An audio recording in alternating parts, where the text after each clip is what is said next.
Hello, my name is Jessie Furner. I am the Executive Director of the Bucyrus Area Chamber of Commerce. And with me today, I have Miss Tina Husted, who is an artist, a real estate broker, and art, which means active release techniques therapist. She's also a business owner, an entrepreneur, a mother, and wife to Lieutenant Governor John Husted in our wonderful state of Ohio. Thank you for being with us, Tina. I'm excited. Thank you so much. Yeah. For those that are watching that might not know, Tina, could you please tell me your connection to Bucyrus? Sure. Well, I was born in Bucyrus. I was born at the Bucyrus Community Hospital, and so lived there for 18 years, pretty much, and came back and forth for a few years after college. Worked at many little businesses in the city over the years, and had just a great life and childhood growing up in Bucyrus. Wonderful. Yes, I've found it a great place to raise my family. I understand you also have a personal connection to the Bucyrus Area Chamber of Commerce? Yes, my mother worked at the chamber for many years, and she really enjoyed being part of that to help with community events and getting things launched that were new and exciting, as well as helping with things like the Bratwurst Festival every year and many of those activities that are popular in Bucyrus, and I would say nationwide known, but maybe even worldwide known because of the Bratwurst Festival. Bratwurst capital of the world. Exactly, and I quite often when I come back to try to get to Carly's to get some brats because they're so good. I can get them here in Columbus, but they're twice as expensive. Sure. The markup is high. Yeah, well, logistics and being a higher expense living area, I'm sure you'd have to deal with that. Yes. So do you boil your bratwurst in beer? Do you throw them right on the grill? How do you like to prepare them? I always parboil them, and then I put them on the grill typically. Yep. So I like to slow parboil them in beer or water, usually beer. And then just kind of do it real slow. Don't overcook them, and then put them on the grill. And then we love them with sauerkraut and ketchup, mustard, whatever. I actually did my ancestry, and I found out that I am about 55% English and about 40% German. So now I know why I like brats so much. Yeah, awesome. That's great. I love mine with sauerkraut, mustard, and then it has to be on the dark rye bun. Oh, you like that? You can also get at Carly's. Yes. Yeah. Best way to have them. Awesome. Yeah. Where was the location of the Bucyrus Chamber of Commerce when your mom was the director? It was right across the street from where Wendy's is now. Okay. Well, yeah, it's right across the street in that strip. All right. Neat. Isn't it kind of generally there still? We are kind of catty corner from the library, across the street from the courthouse there now. Oh, okay. Share the building with the Crawford Partnership or Economic Development. Yes. So we got a nice downtown location, but of course right now it's right here in my dining room. Oh, okay. I didn't realize you weren't at home, at your office. So. Yes. Working from home for several weeks now, and there's good parts and bad parts with like anything else, I suppose. Exactly. I hope to be as good as my predecessors, your mother, and Deb Pinion, Tyler Jacobs. There's a long line of great directors of the Chamber of Commerce that I have shoes to fill here. So I hope to do the best I can. Yeah. How has your life changed since the pandemic broke out and the stay-at-home order went into place? Well, obviously we have children that are school age, so we have a 5th grader and a 7th grader. So them having to try to figure out doing online schooling has been not a significant challenge, but it's just changed the schedule significantly.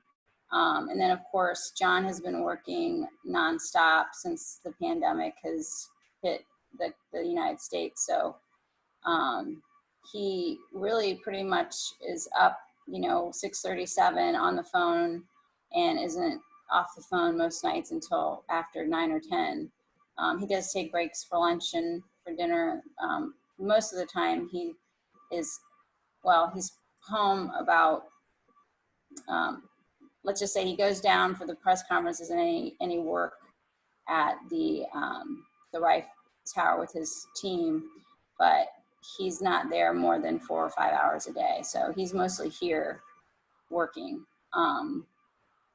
And just to give people an understanding of how shut down things are, for example, the Rife Tower is a 31-story or 32-story building downtown where the governor's office is and the lieutenant governor's office is. And that building typically would have thousands and thousands of people working in that building. And right now there's only 40 people in that building. So that just shows you how many people are working at home.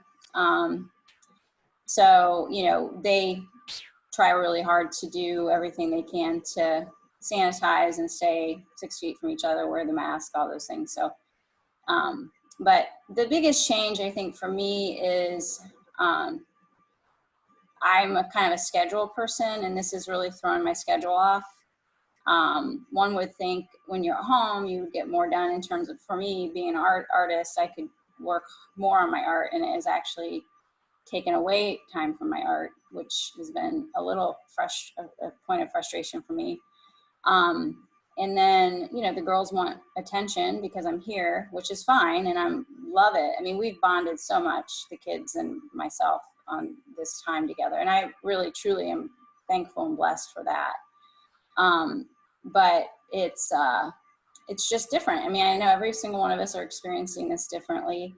I know we're going to get through this. I know it's slowly going to get better, and we've all been healthy, and you know, just try to stay away from people as much as possible, just to stay safe, I suppose. So, stay away from people, but stay connected.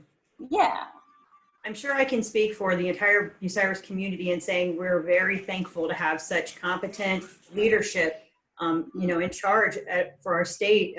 As everybody knows, you know, Ohio has kind of set the bar for the rest of the nation, and we're very fortunate to have been, you know, not overrun our hospitals, and everybody's as healthy as they can be, and that wouldn't be without the leadership of Governor DeWine and your husband and Dr. Amy. And so, you know, we're very thankful.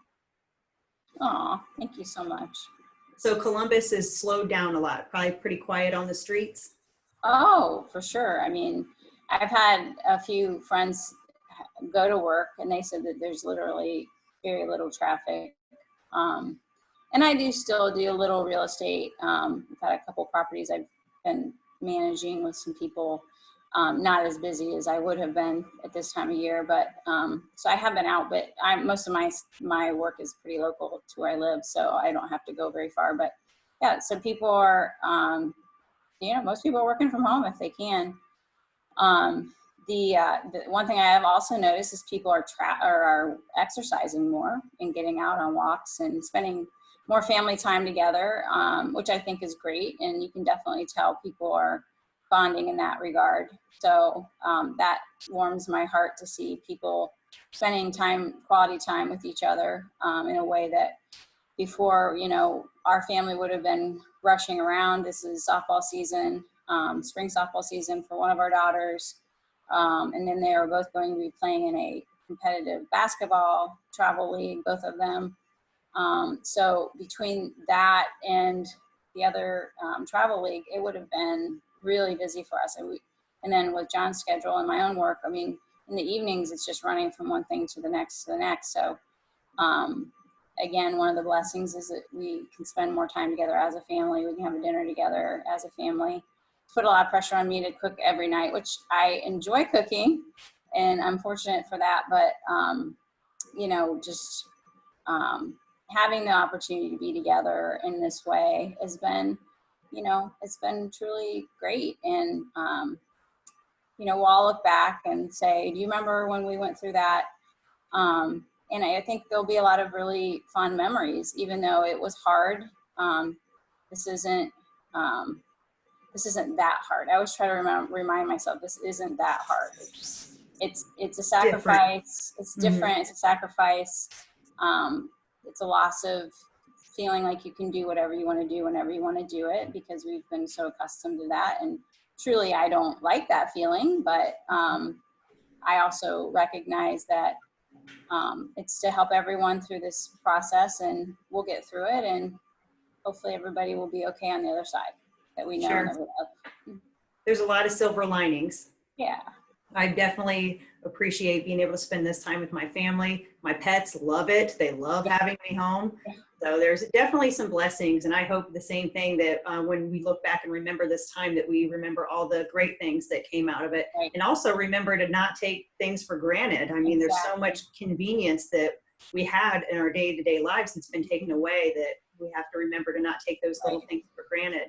You mentioned your real estate company. We have several real estate agencies on our member roster. Do you have any quick words of encouragement or advice for any real estate professionals that are listening? Well, I'm assuming most people are doing what they need to do if they're entering properties, is they're being safe. For me, I take my gloves, I take a mask, I take an alcohol spray. I bring a mask for my clients just to make sure they have one. If they don't, they get to keep it. I don't want it back. I was fortunate to get some disposable masks early on from a friend that gave them to me. So I just have a bag of them. So if I need them for work, then I can hand them out. But I think that, we can still safely show property. We can safely go into property. I know when it originally happened, and when people were staying at home on the very front end of this, and people were really kind of scared because we didn't have a lot of information. I think that was the key, is that no one really knew how bad this was or how bad it was going to get. And so I remember the first property I had to go in, a family was moving out, and they were just so worried about anybody coming into the property. And I said, well, she said, don't talk when you come in. Don't say anything. Just let them walk in, and don't open your mouth, basically, and give them a mask. And, we also wore foot covers. But I told her, I said, just turn all the lights on, open all the doors so we don't have to touch anything. Then that way we'll just leave everything as is. The only thing I had to do was open the door and lock the door. And, I sprayed that, and everything was fine. We were safe. But I think that it's easy to take the precautions. You just have to think about it and take an extra step and know that you have the things that you need. One of the things that has been, I think people now are probably over this now, but, people worrying about getting masks. There's so many ways to make a mask yourself. You can go online, Google 500 different ways to make a mask. That is a safe way to wear one. My daughter, Katie, the 7th grader, has been doing a class, life skills class. And so she's been making masks, and her teacher helped them with a pattern. And so she's making masks. The first few that she made were handmade, but then we ended up finding a sewing machine a friend of ours was getting rid of. So she's been sewing them now. So we were really excited for her to have that ability and that skill set to do while we're in the house. And she loves it. So she's made a lot of masks. So there's a lot of different ways to do it, and I think understanding the reason for wearing one is so important. I think it just will help prevent the spread of the transfer of germs from one person to the other. And if we can get really good at that, I think eventually we'll squash the virus and be able to do the contact tracing and really put out the fires where they start. And that way more people stay healthy and just, either don't get the virus or, hopefully if they do get the virus, it isn't a severe case, because they have said that there have been a couple different versions of it. They're not really 100% sure why some people get so sick and others don't. Anyway, just doing all the things you can to be safe and being respectful of the people that are living in the property is the bottom line. Well, when you wear a mask, you're not only protecting yourself, but you're protecting everybody around you. So exactly. If you have 2 people wearing a mask, you're double protected, and that's the best way to go. Exactly. I know personally, I'm very much going to miss ComFest and the Columbus Arts and Music Festival. I've always looked forward to coming down there to Goodale Park and getting together with some friends and packing a nice lunch and looking at all the vendors and live music and everything. So next year, I'm not going to take that for granted. And very much looking forward to coming down. Yeah. You set your artwork up there? I have had one year, I did have an art booth. It's a lot of work, a lot of time. It's 3 full days. And just right now, it's just not possible for me to do it. But I love the Arts Festival. I've never personally been to the ComFest.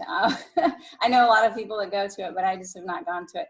But I love the Arts Festival. It's a wonderful place for people to bring in their art. And there's so many great vendors and artists that are so talented. And so my daughters last year did a little play at the Arts Festival. There's a local lady that does little play practices and different. So last year was Alice in Wonderland, and Katie was the White Witch, I think, or the Snow Queen, and I don't remember. Kylie, she was one of the other characters. But anyway, they had a good time. They set it up outside there, right outside COSI. It's fun. My daughter's active in theater too. She's done 13 plays. Wow.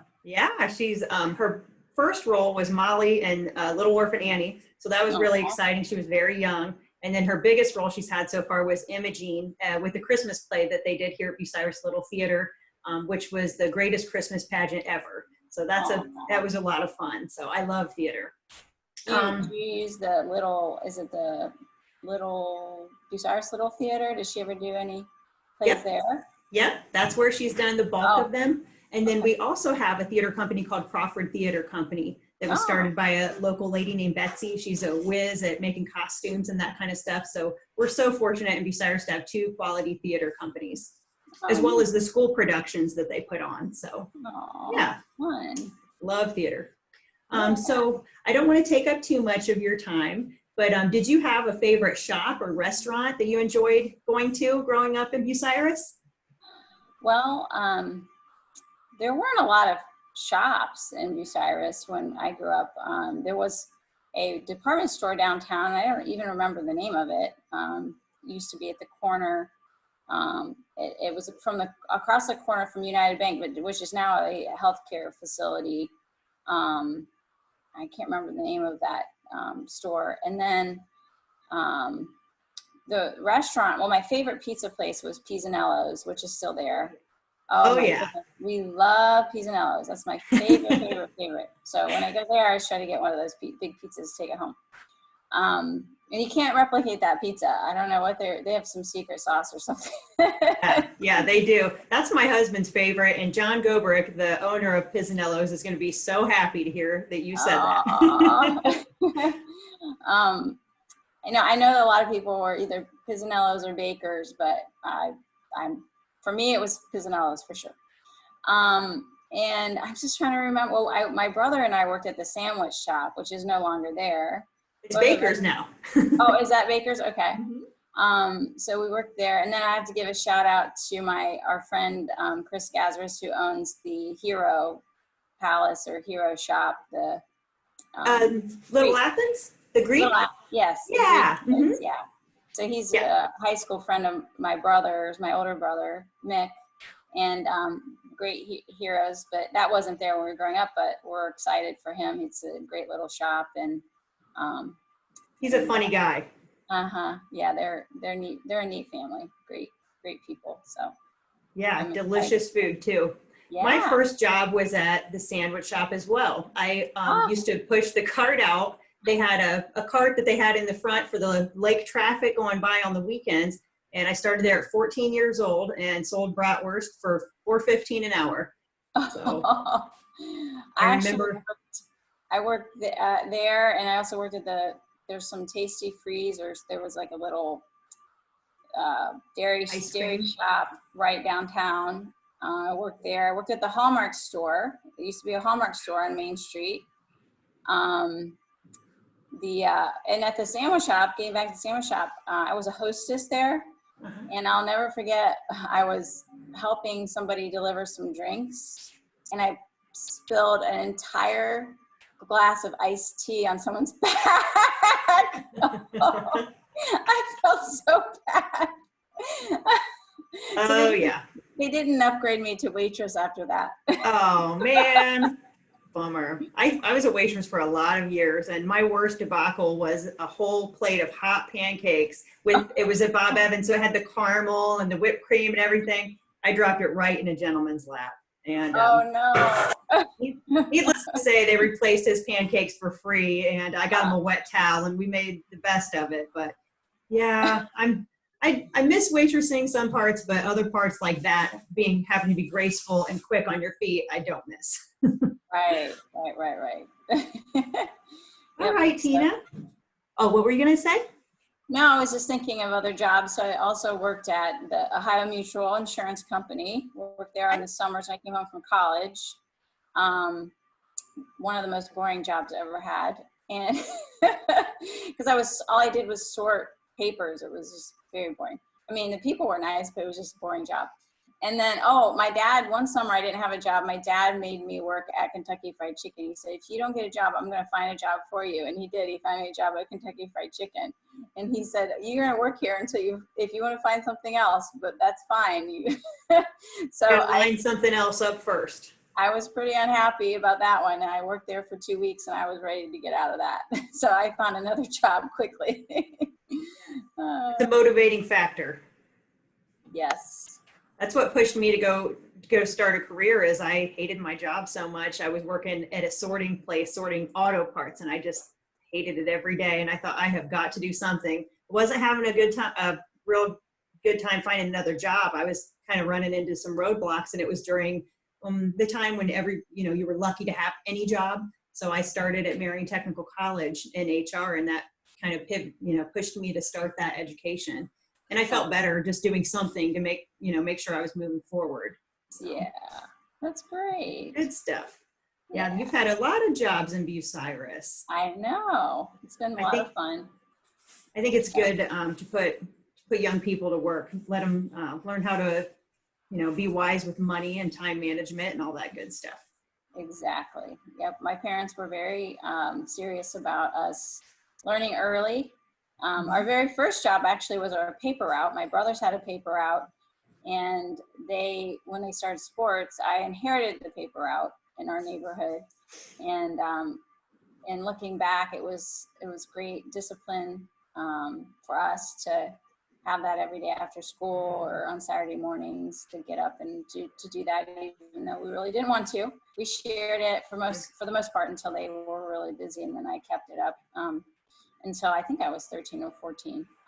But it was also a wonderful way to meet the neighbors. We got to get to know many people in our neighborhood really well by delivering papers. So we have a lot of lasting relationships to this day because of that. Was that the beginning of your running career when you were delivering those papers?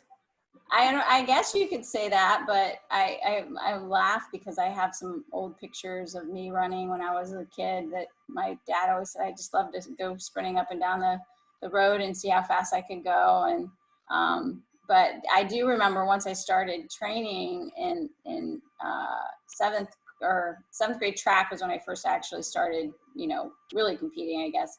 But when we saw the paper out, then I would jog it just to get it done. And, it was only a mile to do the paper out anyway, a little bit more than that.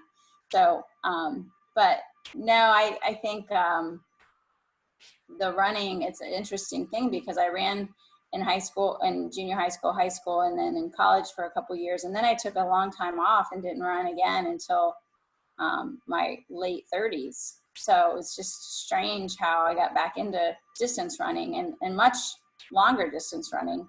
But they say women tend to have their peak endurance years between the age of 35 and 45.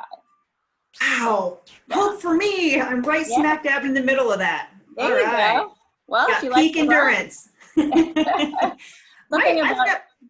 I've got kind of bad knees, so I don't know if running is the best for me, but I'll find something. I got to take advantage of these next 5 years. The oxygen transport or something that you have your peak oxygen transport between those ages. And it was certainly the case for me because I had so much success those first couple of years when I really started training hard. It was very surprising to me. I mean, I was faster 5K runner in my 40s than I was in high school and in college.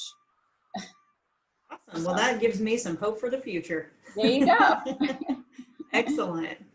Well, Tina, do you have any final thoughts for the business community and the citizens of Bucyrus? Well, I reached out to a friend yesterday and I asked how Crawford County was doing, and I know that the cases have been low there in Crawford County, which is great. I just want to give a word of encouragement to everyone, and thanks for those who are making the sacrifice of staying home and trying to do everything we can to help with this pandemic. But I do also want them all to know that we think very seriously and hard about these decisions, John and the governor. We feel very badly for many of the businesses that have had to close temporarily. We are very hopeful that any of those businesses can slowly get back online in these next coming weeks. We get, I have working for myself, being self-employed many years. I understand how hard it is to work for yourself and to build something. So hopefully this hiatus hasn't been too detrimental to many people. I know that the government has tried to do everything they can to alleviate people who have lost jobs in the short term. So when their jobs do come back, that they will hopefully be able to get back to work. I know it's not going to happen overnight, but our hearts go out to all those people that have struggled through this because of the job loss situation. But I know John cares very, very deeply about this and getting the economic puzzle piece back into place so that people can continue to live their version of the American dream. And I always want to give a shout out to my friend Dave Bush. He's just a dear soul, dear friend, dear family to us, our neighbors growing up, and so many other wonderful family friends that we have in the Bucyrus area. We just still treasure those friendships and relationships, and feel very grateful to have been part of that community for so many years. Well, Bucyrus was lucky to have you. Oh, Thank you so much for being with us today. Fun. Oh, my pleasure. Thanks, Jessie. Yeah, you enjoy the rest of your day, Tina. Take care. God bless. You too. Bye-bye.